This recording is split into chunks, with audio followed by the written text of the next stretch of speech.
Welcome to the Prime People Podcast. I'm your host, Justin Konikow. Today, we're going to be talking about building communities effectively. It matters because a lot of people know it could impact their business in the long run, but a lot of people are scared about what it takes to actually build a community. Engage with the community seems like a massive task. So we brought on a leading expert in the space.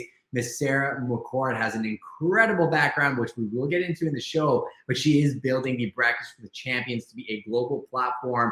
I have watched it grow, and it's amazing to see the recent inceptions of it and what they've done with the platform. So we're going to get into the nuts and bolts of it, what she's doing behind the scenes, what's effective, what's not. She's doing something really cool, and in the project management space, it's called agile project management, meaning you create a prototype, you implement it, and then you review it, you ideate, and then you launch a new prototype. And they're doing it at a speed that I have never seen done before. So about to get right into it. I'm very, very excited. So enjoy the show. Welcome to the Prime People Podcast, where we cover all things that got us to where we are today, our team building strategies, the marketing and sales tips that we've learned through thousands of transactions, productivity tips, ways to really just hold yourself accountable to accomplishing what you want to accomplish, and all things content creation, personal development, and not to mention we have some of the best guests on the planet. Well, we definitely do, and none other than Sara McCord is, I feel, going to be one of the top guests out there. So Sara, appreciate you making time for us today. How are you doing out there in your neck of the woods? I'm doing good. I'm excited to be here. I'm super excited to be here. Yeah, you know what? I really like getting around practitioners, right? People that are doing things. A lot of people, especially on social platforms, may have a lot of claims to fame in their bio, but then I start noticing people that are actually implementing and connecting and just showing up every day. And you've done that a big way in my life and the life of so many people that you've impacted through Breakfast with Champions. But I know you've worked for Fortune billion-dollar companies, really doing things on the marketing and comm side of things. And now you're in this space where you're building this massive platform. I mean, I was in the room this morning. For context, Tiffany Haddish comes in the room, starts hanging out. Like, you see these people interacting on a daily basis. I've never seen so many thought leaders giving willingly in one place. I think you're talking like millions, if not billions of dollars worth of free coaching in Breakfast with Champions. So why don't we reverse engineer it for people that don't know what it is? What is the Breakfast with Champions, and how did you find yourself? Absolutely. So Breakfast with Champions is based on Glenn Lundy's vision that if you change the way you start your day, it'll make a massive impact on your life, and that you should start your day with motivation, education, and inspiration. So he had launched a morning show himself on Facebook about 4 years ago called #Rise and Grind. And then when the Clubhouse app launched, he reached out to a ton of close friends of his and asked if they wanted to start something called Breakfast with Champions, if they wanted to go live at 5 a.m. And from there, it grew and grew and grew. And I know that you said in the intro, we're going to be talking about community building. And something that's really powerful is when you see who self-selects to come into your community. So I think that Glenn started with this group of people who he knew, who were his friends in real life. And then people just started showing up who wanted to contribute, who wanted to be a part of the platform. And so for anyone who doesn't know, it's on the social audio app Clubhouse, though we're also expanding. As Justin said, we had the founder of the app Wisdom that just launched on today. We're on every social media platform, and we're really looking beyond Clubhouse, which was the genesis of Breakfast with Champions, to say, how can we change the way how 7 billion people start their day, and really, not take advantage of in a bad way, but take advantage of in the best way, that so many brilliant thought leaders want to contribute to the growth of every human who can listen to the content. Well, I'll give another guest a little bit of context, right? Grant Cardone, like, he comes into the space all the time.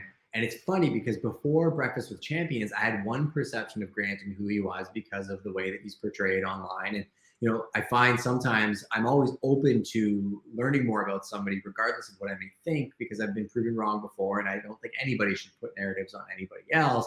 And I remember hearing him having open conversations about how, the stages that he's at now, maybe he would do things differently, knowing the type of person he wants to be moving forward, and seeing an evolution of a guy like Grant Cardone in a conversation that you can't really get anywhere else was really what started fascinating me. And the other thing was, you hit the nail on the head.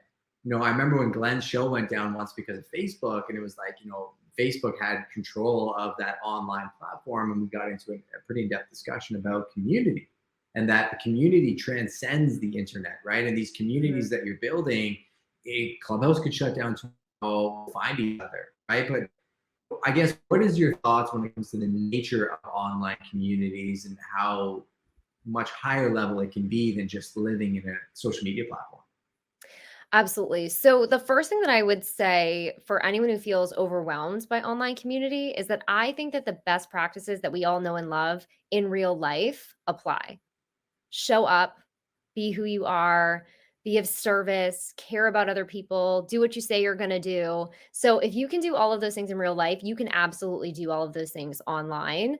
Gosh, when I think about what else people should know about building online community right now, I absolutely agree with you that you can't be just on one platform that owns all of your data, because then if it goes down, what are you going to do? Um, and so I think a powerful model is to do what we've done on Clubhouse, or what you'll see other thought leaders do elsewhere, which sometimes you have one almost stronghold that's your foundation, which is that main place where everyone goes. But as soon as you've established that, you start to branch out and you start to think about, okay, how can I also connect with these people on additional platforms? And then how can I get them, in my space and connected to me if anything should happen, if the platform, is bought out tomorrow or whatever the case may be. No, I was going to say cell phones and email is a pretty simple way of doing that. I think creating those connections, because remember when Facebook and Instagram went down, everybody was freaking out. And I remember being collaborative on the back channel. We were all talking about, well, make sure everybody's imported into your CRM, make sure we're tagged, not so that we can quantify or put a number to a relationship, because I genuinely want to build real relationships with these people. Stephen Kuhn, for example, like he sent me his PDF of his goal planning, and I'm doing it with my wife and my daughter. And we're going to implement it for the team here too, about the life that we want to create. People don't understand the impact that real relationships can have on your business. And I think one of the reasons is people don't actually implement. So I want to speak to two audiences today, Sarah. I want to talk to people who want to build communities, but I want to talk to people that are in community and want to be part of a community and network and grow and know how to participate, but don't really know where to start. So let's start there and say, how would you give somebody advice that maybe enters BWCH for the first time and wants to put their hand up and talk, but doesn't really know how to interact? Like, how would you engage with the community if it was your first time walking into that room? Yeah, I mean, I know I'm going to sound like a broken record, but my best advice is actually to do the same thing that you would do in real life, which is that if you actually walked into a room and there was a group of people who knew each other and you were brand new, you would not just like run up into the center of the room and hijack the conversation and start pitching whatever it is that you do, right? You know better than that. Or if someone was like, "Hi, how are you?" You wouldn't be like, "My name is Sarah and here's what I'm here to sell you today." I hope you know better than that, right? So what would you do, right? You'd observe. You'd spend some time there. You'd listen to who you really connect with. You'd go up to them. You'd start to build genuine rapport, and you'd understand that that relationship takes time. And you should do the exact same thing online. So I would say to someone, if you've never been on Clubhouse before, Breakfast with Champions is a little bit different. We say everyone has a seat at the table. So if you sign up tomorrow and you raise your hand in the morning and you want to talk, we'll pull you up and we'll give you an opportunity to say something. But for the most part, I always say listen for a little bit first. Different rooms have different cadences. And then that way, when you have your chance to speak, you're really adding something of value. You're not repeating something that was just said. So listen, and then again, connect. And then to your point that you made earlier, it's so important to bring those connections offline. So I'd heard you in the room a bunch, but I remember there's always like an evolution on the platform. I think that we did direct message on Clubhouse, over to maybe WhatsApp, over to a text message on the phone with GIFs. And that's like the highest level of friendship intimacy. Let's be real, when you get to the GIFs and the text messages. So just honor that evolution. And I don't think that you put a clock on it. I think that you build a genuine relationship with someone. And then to your exact point, when you have that question, when you have that ask, that person's like, "Oh, I know Justin. I've talked to him a dozen times and I know that these are his interests and this is the business that he's in." Yeah, and you hit the nail on the head. I think people look at communities and social media platforms and they just want to, I equate it to a cafeteria. They want to run into the cafeteria and be like, "I'm here and this is what I do." And I'm like, if you did that in high school, people look at you and be like, "You're insane," and then go back to their conversations. I think they need to really absorb, see how the conversations are happening, look for advice, and even ask people for advice. I remember the very, very first person I met on Clubhouse was William Tom. No surprise, right? And, I just I think maybe me too. Probably Abraxas and then William. I swear he's not a real human being. I've told him this. I'm like, you're in the Matrix, like you're Neo in Clubhouse. But it was interesting because the reason I gravitated towards him was he was very empathetic to people. I watched him on stage and he was very kind. People would come up and stumble and fall on their face on stage, and he'd pick them up and guide them and do it from a true place of love. And I'm like, this is the guy I kind of want to model, because I'm all about making people feel safe and, secure and confident, right? And everybody's got potential in them, but sometimes they don't see it. And he brought me into Breakfast with Champions. And what is this place? Like, I found it in the morning. I wasn't getting up at 4:30 like I am now because of Breakfast with Champions, and started spending more time there. And then he'd pull me up on stage randomly, and a topic would come up that I would have some context or some type of actual value to, and I would add, but really wouldn't want to take much space. But what I found when relationships started happening was I would hear people's stories, right? I would hear things that were important to you, and I would see them on other platforms, and I would realize the connections and the dots and the similarities between people, whether it be faith, family, trials, struggles, were more similar than we are different, right? And I think if we can stop talking for once and start listening, those opportunities present themselves. And I look at the friendships between people like you and Joy and Amanda and Glenn and Steven and Brian Benstock couldn't be more different than me from a personality perspective. But I gravitate towards that guy because he's the truest version of himself on the app.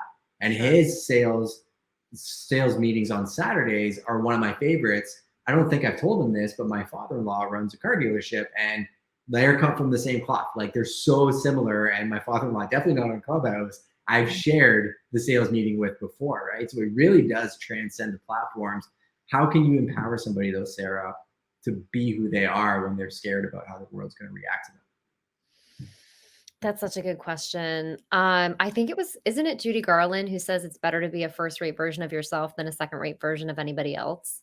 I think just being someone else is exhausting. It's tell the truth because it's the easiest thing to do. You know what I mean? But in all seriousness, to your exact point, you're also going to see those dividends that people are going to gravitate towards you because they realize that you're being yourself. And there's so much power in honesty. So, for example, let's say that you're like, I don't know if I can speak on this stage because I'm 22 and I'm in my first job. And someone like Brian Benstock has had 40 years of experience. Well, don't come up and say that you have 40 years of experience. Talk about the experience of landing your first job. Talk about being a digital native. Talk about something that's really relevant to you, that feels like something you can add value on. And that's the unique value that you're going to add to the conversation. So there's something in there that I want to unpack, though, because that was a great set of skills, and everybody rewind that and then write it down. And then thanks, Sarah, on Instagram for saying that. You're a very interesting person because you have a methodology to what you do that I definitely want to unpack a little bit, because the concepts make a lot of sense and seem like a very nice person, and you've got the skill set, but you are a samurai when it comes to actually executing and managing 100 different personalities across how many different platforms and different rooms, and keeping everything organized. So who is Sarah from a tactical perspective, and how do you manage all of these things when it comes to community building while still living your life? Yeah, so I would say something that I say all the time. I said it in our mod Zoom last week. I say it to Glenn probably once a week. There's a saying in the Talmud. It's a Jewish biblical text that says the wise man always says first things first and second things second. And that is my biggest piece of advice for anyone who's trying to juggle all different personalities, all different tasks, all different. You always have to say first things first and second things second. So when you were talking about in the intro, how do you iterate so quickly? It's because I have people saying to me, well, what about the afternoon rooms this week? And what about this platform? And I have a great idea for our blog strategy. And I want to suit. That's all amazing. We have to lock down the morning show first. Sure. Right? That's the foundation. You can't build on a shaky foundation. So I'm like, first things first. I love you. I love your ideas. First things first and second things second would be like my key takeaway there. And do you use any tools or apps to manage all this workflow? I am so old school. I do everything through Google Drive, Google Sheets, I'm a big fan of Google Docs. I love Google. And the other thing too that I'll tell you is that I'm actually a creative first. So something like Asana, which is so linear, makes my brain want to explode. I apologize if they're one of your sponsors. No, I I have no can't sponsors. process it. I Yeah. can't process it. People send me things in Asana, and I'm like, I would rather you send me 30 points in a Google Doc. I'm just not a big tool person. I think that's a great point of clarity, though, right? Because what you're doing to me is the ultimate tool. If you can simplify it to one place, like a Google Doc, they're incredibly powerful because I get the Google Docs you send out. They have the links already built in. And I equate it to what we call in our world a 9-word email. So pretend you're an investor looking to do something in my territory and you clicked one of my ads a year ago. We haven't talked in that long, right? And I sent you an email that was like, 4 pages long explaining why you should invest here, or I sent you an email saying, hey, Sarah, are you still looking to invest in London? Which one are you more likely to reply to? Probably the second one. Yeah, the 9-word email, right? I think it's the same thing when it comes to management and tools and getting clarity around what works for you and what doesn't. But you touched on my next segue, which was perfect. You talked about being a creative. I was reading this. I'm like, you're a staff writer, editor at News, Mashable, 200 plus published articles, Cosmopolitan, Forbes, Fast Company, Times, CNBC, Good Housekeeping, and more. I mean, what was that like? I want to dig into that story a little bit. How did you find yourself in that world? Yeah, so I've definitely had a nonlinear career path, and that's also, I think answers a lot of the questions that you were answering earlier. So my first job out of school after I graduated was at the National Nonprofit for the UN Refugee Agency, and I thought that that was going to be my career path. And then I fell in love with a football coach, and I followed him around up and down the East Coast, and worked sometimes in the nonprofit sector, sometimes in small businesses. But I found myself reading the website The Muse so frequently. Every single day I'd be reading it. And I'd had a blog, and there was a call out for contributors. And I'll say one of my biggest pieces of advice to anyone listening is, put your hat in the ring. So I reached out to them, and luckily it's because they're a huge startup now. They've won awards. They're an incredible career platform. And when I got in there, it was just the career content. They hadn't built out the whole job side yet and the company side yet and everything. It was really nascent. So I reached out to the editor in chief and I asked if I could be a contributor, and she took me under her wing. And so I started contributing, and then I became a columnist. And then I didn't get hired as a staff writer, but I kept writing for him anyway. I said I'd love to stay on. And then the next time the job came up, I became a staff writer editor there. And then Mashable reached out to me and asked if I wanted to contribute there as well. And then, I submitted essays that ran also on Good Housekeeping and Cosmopolitan. And then also my articles from the Muse were syndicated across everything: Forbes, Fast Company, Times, CNBC, Wow. Huffington Post, you name it. They've had a ton of syndication partnerships. It's fascinating. I mean, a lot of people would want to aspire to get to that place, but you kind of did it just by being in the right room at the right time, saying yes, and being good at your craft. So what got you into writing in the first place? Like, let's go back even further. Yeah. So the Muse was, it is, at least its mission at the time that I was there, was to be the most beloved and trusted career destination on the internet. And I actually got in because I was running a fellowship program for Princeton alumni. And I actually got in on like career advice cred, because I was like, I'm interviewing hundreds of, the best and the brightest alumni. And there are all these things I wish I could tell them. Could I write some articles? And so I got in on that, on the content that I was writing. And, candidly, the editor in chief and the editors, they just saw something in me. They were like, you're a good writer. And they'd send articles my way, and I worked at it. There's something to be said for just gutting it out and working at it. And I just worked at it, and I worked at it, and I worked at it until I was a professional writer. That's amazing. I love it. And you always write as a kid, like little Sarah. Was you always creative? I'm trying to remember. I mean, I definitely, I love the humanities. I love to read.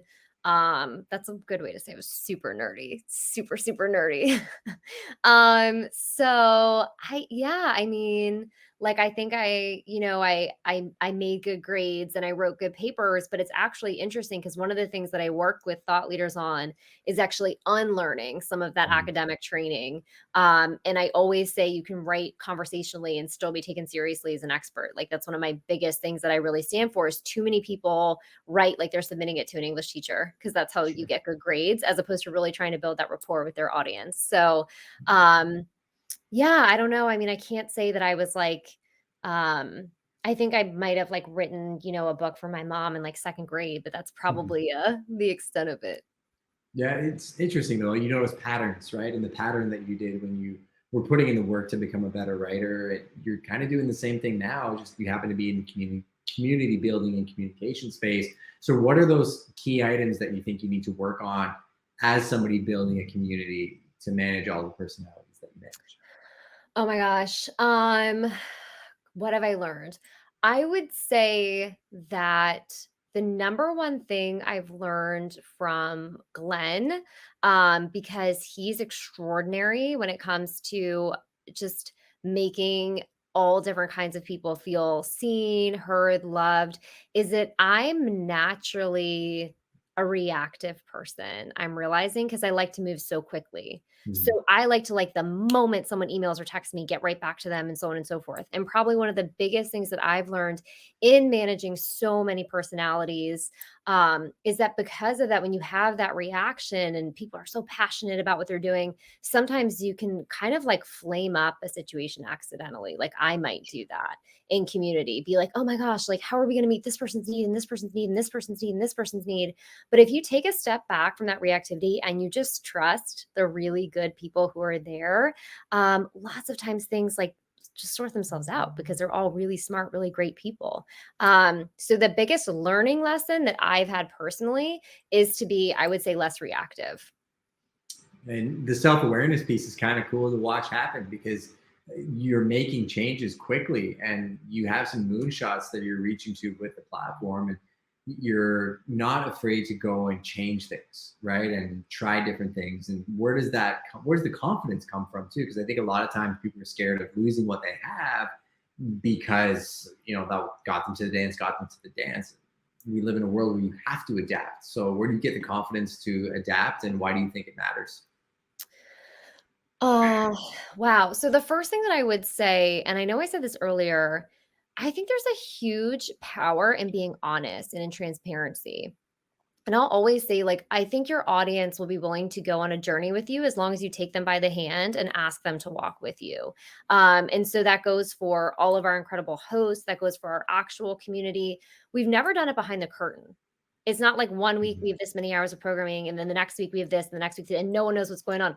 We're going to tell you every 20 minutes. This is how many hours we have. This is why we're changing it. This is what we're trying to do. So when we more than doubled our programming, we said we're bringing in moderators across the platform and we want to see if this is something that you want to listen to all day long, right? And we tried that. And then like people were getting burnt out. And so then we were kind of like, you know what, we're going to drill it back just a little bit because we think maybe we gave you a little bit too much. And then we tried that. And then we're like, you know what? Our time could be better spent. We could do even more on other platforms if we drill it back one more time. So again, like we said the same thing where we were like, we're super excited to go back to our roots as a morning show because it means that we're going to be able to serve you on all of these other platforms and in all of these other ways and do pop-up rooms and come in your rooms and try this and try that. And so, one thing I'll say is that we've just been candid from the beginning that we don't have all the answers, that we're building a movement in community together. And it's like, it's part of the fun to be like, Mhm. come along for the ride, come learn with us, come iterate with us. And so we're not surprising people. They're not like, they don't know what they're doing. They're like, this is so cool that they're building something new from the ground up and they want us to be a part of the journey. I think, I hope. Yeah, you effectively communicate that with people. That's one reason why I stuck around as much as I did. One, because of Glenn's insatiable appetite for making people feel seen, and it wasn't because he made me feel seen. It was more so I watched him making everybody else feel seen, right? And when I had him on the podcast, I actually changed the intro so you could see him in the top left corner. It was important for me to recognize that he has that ability and he instills that in other people. I think making people feel seen is important, but listening to them is important as well too. So how do you go about getting feedback from, say, the moderators and the audience, and then filter through that? Because I can't even imagine how much feedback you get. It's a lot. It's absolutely a lot. You know, I think that part of it is, just being open. You know what I mean? I actually in my segment this morning, I was saying, that one of my, like, favorite phrases is, "Just because it's simple doesn't mean it's easy." And I feel like there's so many things in this podcast I'm saying, they sound really simple, right? Be yourself, be honest, be open, but those things do take practice and they do take work, and that's okay. So, like, don't just almost like shy away when someone's like, oh, be open, like genuinely. And I think one of the things that I can say I think helps me solicit meaningful feedback is that I don't just like go right for the jugular of like, give me your feedback. Like, I take the time to build relationships with people so that they know that I care about them and I care what they think. So I think that's really just at the heart of everything. And then you take the information and you actually do something with it versus they said something to you and you didn't actually follow through. I mean, sometimes you'll be able to follow through and other times it may not be the right fit. So how do you discern between, what fits? Is it the core values of Breakfast with Champions? How do you take the feedback and actually implement it? Yeah, well, again, I'm really big on managing expectations. So, kind of getting back to that first things first and second things second, if it aligns with what we're looking at right now, I'm going to say to you, this is amazing. We're talking about this right now. And I'm so grateful we get to implement that. And if it's something that needs to go in the parking lot for 2022, I'm going to tell you in the moment. Thank you so much for sharing this with me. I can't even think about this for at least another couple weeks, but I'll let you know when I do. And I think people just appreciate that that I'm being honest with them. Yeah, I love that. You mentioned wisdom a little bit earlier on. I know we're going to pop on the app after and mess around with it. I got to admit, I'm a newbie at it. I was in the room when you launched the wisdom room, and I think that speaks to the community. The new application came out. Sarah jumped on it, said, hey, let's have a conversation, talk about it. It was another audio-based platform, which we all obviously have some interest in. Spotify had launched Green Room. I was in and out of that app pretty quickly because the culture that they built there just couldn't hold a flame to what Clubhouse had, in my opinion. Now Wisdom comes out. I think they're looking at a different target in terms of what they want to be. So can you explain what Wisdom is and why you think it differs from an app like Clubhouse? Sure. So, from my understanding, Wisdom is another social audio app with a few key differentiators from Clubhouse at this time. So, first on Clubhouse, you can have a stage of as many people, I think, as you want. I don't know what the total number of people on stage is. You can have numerous moderators, which are people adminning the room. Multiple people can unmic at once, which can be great and inclusive and can also be a little bit unruly. It can also mean you have to wait a long time to get a turn to speak. Everything has, its pros and cons. So you can have a really robust discussion, but it can also just be literally a jam-packed stage. In Wisdom, you have a host, and at most they can have one other speaker at a time. It was actually Carmelia Ray who said that to her, Clubhouse is about community and Wisdom is about connection. And I love that. I was like, post that to your Instagram right now and trademark it. I love it. Because what happens is there's a time limit that you can set for each guest who comes in so that it's continuous.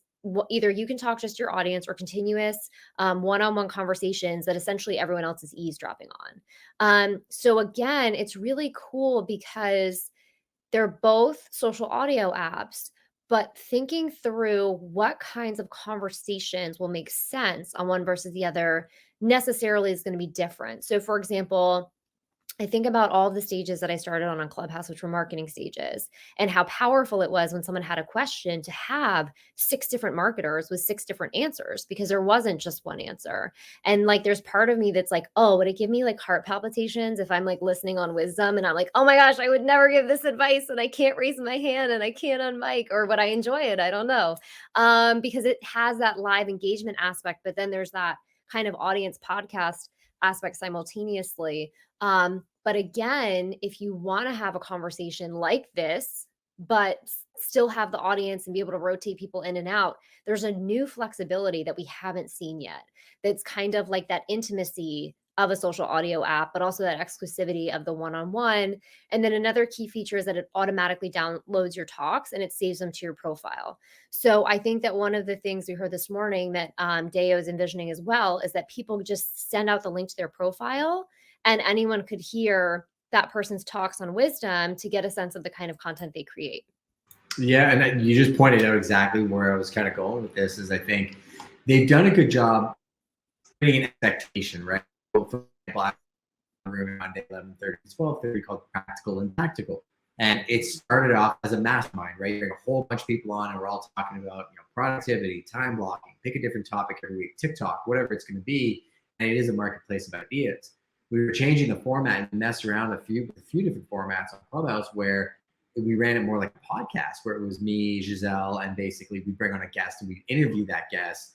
But it just didn't feel right to me because I'm very collaborative. Like I'd see my friends in the audience, I'd take everybody on stage, everybody gets green bean, right? If I trust you, you're cool. I know you're going to maintain culture. And I think that's the big difference between Clubhouse. And I do want to speak to this about how there are certain communities and groups that it's shocking how well behaved they are and how they maintain the culture of that community. But it is good to have a little bit of a separation on an app like Wisdom where you know, hey, I'm going there. I don't actively have to be listening. They're not going to wonder why I'm sitting in the audience. They want to go there for information and that replay option. So it's not, this or that. I think we're going into a time where it's this and that. And what are you using it for? And how are you navigating that, right? Absolutely. I mean, it's literally something that we're talking through right now. Again, how can we best serve audiences? How can we be relevant? We do like being first. So thinking through all of that. And again, there are really those two different approaches that you might think of when a new app comes out. You could either take the approach of how Glenn, for example, in the morning is simultaneously on, Instagram, Facebook, and Clubhouse, or you can take the approach of having differentiated content. One of the things that I'm thinking about in the interim before we have a fully fleshed out strategy, which we should in the very near future, because you know how we work, is I like thinking of a platform like Wisdom as either kind of like a pregame or an after show, right? Mm-hmm. Like, what if we have people go over there and do a deep dive into the segment they just did? Or foreshadow, what they're going to be talking about tomorrow. What can we kind of build out to generate audience and interest that's not already on Clubhouse, or to exactly as you're saying, do those deep dives that would be that would feel kind of exclusive on a Clubhouse stage. Like if you and I opened a room and only talked to each other, I don't know, like all of our friends would be like, hey, What's hi. going on? Yeah. No, it's you're bang on too. And I think we're going to do it after this, right? So everybody go follow Sara on Wisdom because we're going to do it after show for a year. But I think it's like taking the single piece of content and posting it over 7 social media platforms. I recently started realizing I really need to distance out when I'm posting stuff, because if I post the same reel on TikTok, on LinkedIn, on Facebook that you saw 4 hours ago, I kind of just wasted your time, right? But if I post it on TikTok today, on YouTube in a month, on Facebook in 3 months, the way that I'm placing it within those algorithms is distance enough that you're probably going to forget that I even posted the other one there too. And it effectively creates that, distance between the content. Now, the way Glenn runs the show, it's a little bit different in the morning for me because like I do the same routine every day now. I get up, I take my vitamins. I was joking about like I'm PTRing, seeing the room pop up in the morning. He's always trying to support. But then when he jumps on Instagram, Facebook, and Clubhouse at the same time, the reason I jump on all the platforms is I know how hard those algorithms are to build, right? And it's really to just help push as a member of the community that feels like maybe building is where I'm situated. But I think different members of different communities all have different roles. There's some builders, there's some people that participate, there's some leaders, there's some people that are there to serve. I want to touch on community before we go to the wisdom stuff. How do you maintain that culture though? Because I've been in some other places, especially on Clubhouse, where like I walk in a room and it is a disaster. Like I'll message people and I'm like, what is happening here? People are talking over each other. The culture is negative. I mean, part of it probably stems from the leadership. How have you been able to maintain that with one of the largest groups on Clubhouse?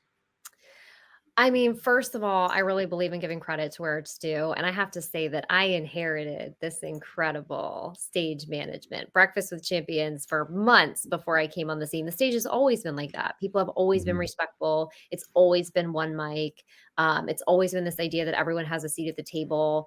I can say that we did codify it when I came on. The first thing that we did was we sent out a handbook that we expected all of our hosts to sign, that just did make some additional things really clear, both for the stage management to be seamless and to make sure that we would never have any questions if someone, I think, was maybe misaligned with the culture. So like there's a policy against bullying and a policy against hate speech and all of those things. And I think having that codified and having everyone take the time to sign it and read it That's important. That's a different level of saying, we really care about this, that we want you to sign that you've read this, that this is what we're trying to do here. This is our vision. This is our mission. These are our goals. And this is also kind of how we go about implementing them on a day-to-day basis. What do you think created the culture, just from an audience perspective or community member perspective, before you came on the scene? Like, why do you think they managed to keep that culture for so long? That's a great question. I think 100% it's the people. And I know Mhm. I'm gonna sound like a broken record, but it's absolutely, it's the people. And I think that when there's a shared effort and when everyone cares, and everyone knows the greater vision and the greater impact. I actually think that your community comes together. I mean, here's the thing, it's a live show. So we'll occasionally have a troll or two come on For stage sure. or something like that. And we just send them down to the garden, right? Because we got a bigger vision. So I will say there was a moment today in Dayo's interview, Alexander Gonzalez was interviewing her, and someone came off a hot mic, and it could have been really embarrassing because they were having a conversation where they were openly talking with someone about their anxiety. And Yeah. they were like, well, I've always had anxiety with this and that. And Alexander, who was the lead mob, was just like, I'm going to mute you, but God's got this. He's got you. We're going to go He's back to Dale. perfect. But that's the thing. It's like, it's Yeah. the culture of the room. It's just, everyone has a seat at the table. It's a place for positivity. There's no swearing, which is amazing in 2021. So Sure. people just kind of know. And I think, again, a benefit of Clubhouse is that if that's not what you want in the morning, you can hop to another room. Like if you want the fight room, you can go to that room. I can't take the ambulance chasing rooms. I'll pop in because I'll see some people like that I'm friends with that are there, and I'll pop in and I'll send them a message. I'll bounce out really, really quick. I think you just hit the nail on the head. It is the people, right? And we're going into a different age where it used to just be about, well, I'm going to go on this application to share what I need to do. Well, now it's community and impact. So the last question I'm going to have before I get to my rapid fire questions, because we got to head over to wisdom, is around, but why? So many people, I'm sure, look at me and think, man, that guy wastes so much time on Clubhouse. Yeah, it's accelerated my business growth.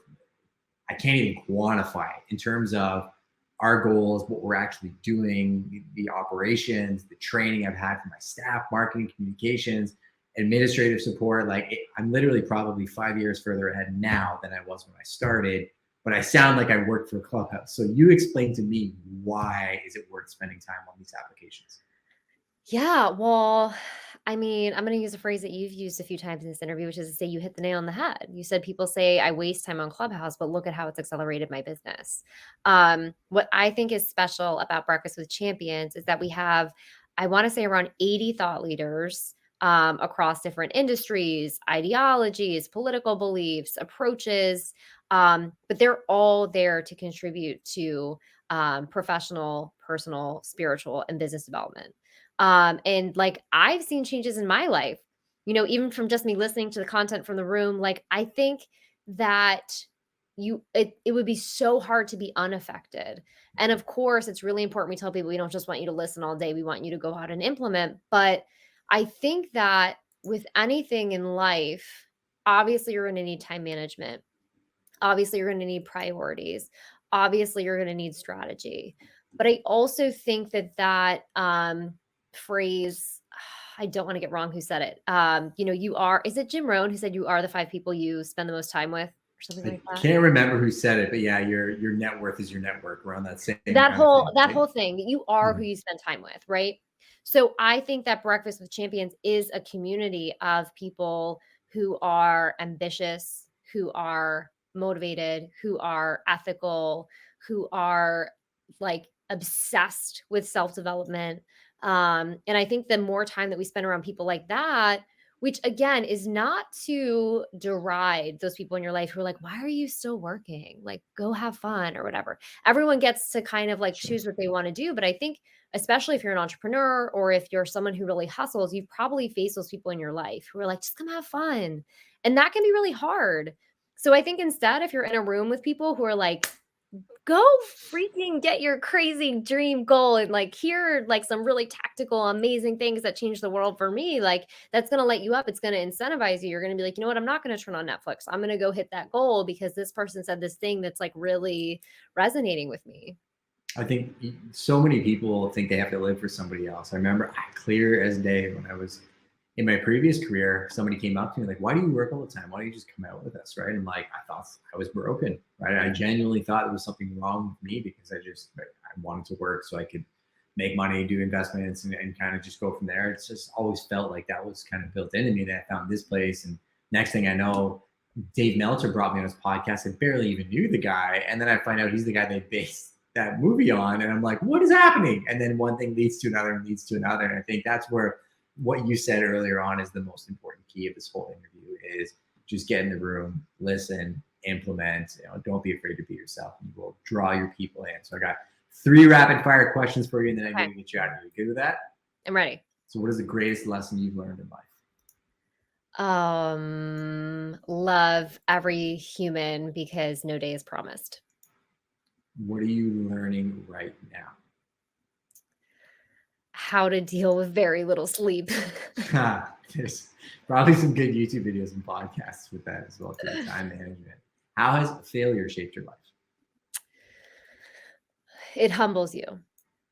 Definitely does. Well, the most in question, I said 3 questions. There's one fourth question. It's the most important of all the questions. How can I add value to your life? Is there something you're working on right now? Somewhere I can point people to? Is there a cause that you're passionate about? My platform's yours. Wow. So I would say 2 things. I mean, definitely, I think everyone listening to this and who loves you should check out breakfastwithchampions.live and get on this rocket ship with us as we launch into outer space. And then personally, I do have a fund at Children's National Hospital in Washington, D.C. It's the #1 NICU in the nation. We have a memorial fund for our son. And so if you come find me on any of my platforms, I can tell you more about it. 100% of all donations go right to the NICU to help the most vulnerable NICU babies. It's something I'm super passionate about.